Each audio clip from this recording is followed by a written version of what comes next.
আমাদের শামীম ভাইয়ের সাথে যখন কোলাকুলি করি মনে হচ্ছে আল্লামা সাঈদীর ঘ্রাণ পাই। কিন্তু অবাক করা বিষয় হচ্ছে আমরা আজও জানি না আমাদের আল্লামার মৃত্যু কি স্বাভাবিক হয়েছে নাকি এটা পরিকল্পিত মেডিকেল কিলিং ছিল। এই রিপোর্ট গণমানুষের কাছে প্রচার করে জানাতে হবে। এই দাবির সাথে কি সবাই আপনারা একমত? কারা কারা একমত হাত তুলে দেখান। হযরতুল আল্লাম শহীদ মরহুম আল্লামা দেলওয়ার হোসেন সাঈদী রহিমাহুল্লাহ, ওনার স্মৃতি বিজড়িত আজকের এই ঐতিহাসিক প্যারেড ময়দানের তাফসিরুল কোরআনের প্রোগ্রামে সব আছে। স্টেজ আছে, শ্রোতা আছে, প্যান্ডেল আছে, মিডিয়া কাভারেজ আছে, কিন্তু আমাদের কলিজার টুকরাটা আমাদের মাঝে নাই।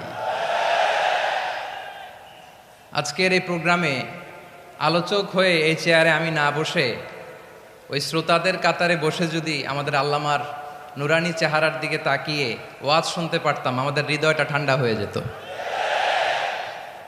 আমাদের তৃষ্ণার্ত হৃদয় শান্ত হতো। সব আজকে আছে, কি যেন নাই, ঠিক কিনা বলেন?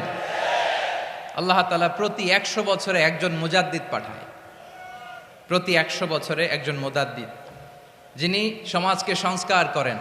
আল্লামা দেলওয়ার হোসেন সাঈদী রহিমাহুল্লাহ ছিলেন তেমন একজন মুজাদ্দিদ। চিৎকার করে বলেন ঠিক কিনা?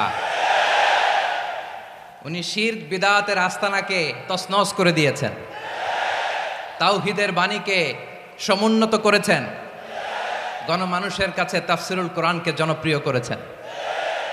আজীবন আজীবন তিনি ইসলামকে বিজয়ী শক্তি হিসেবে দেখার স্বপ্ন দেখতেন। এত প্রাঞ্জল ভাষা, এত চমৎকার আধুনিক প্রেজেন্টেশন, গণমানুষের কাছে কোরআনের তাফসিরকে এভাবে জনপ্রিয় করে তোলার মতো ব্যক্তিত্ব আল্লামা সাঈদী ছাড়া দ্বিতীয় কেউ এই বাংলার ভূখণ্ডে নাই। এই যে তাফসিরুল কোরআন, এই যে টার্মিনোলজি, এই টার্মটাই উনি আসলে জনপ্রিয় করেছেন। আমরা আগে জানতাম না যে এভাবে তাফসির করা যায়, এভাবে scientific indications of the Holi কোরআনকে মানুষের কাছে পেশ করা যায়, এভাবে এত জীবন ঘনিষ্ঠ করে, এত ইন্টারেক্টিভ করে কোরআনের কথাগুলো মানুষের কাছে উপস্থাপন করা যায়। উনি অন্যায়ের বিরুদ্ধে সবসময় সোচ্চার ছিলেন, প্রতিবাদী কণ্ঠস্বর ছিলেন। ওনার আলোচনা শুনলে দেহের রক্ত টকবক করে ফুটতে থাকতো। আল্লাহু আকবার, আল্লাহু আকবার, আল্লাহু আকবার। He was a strong mouthpiece of Islamic revivalism. Islamic জাগরণের স্ট্রং মাউথপিস ছিলেন আল্লামা সাঈদী রাহিমাহুল্লাহ। অনেক দোয়া পেয়েছেন। আমরা পড়েছি, এমন জীবন তুমি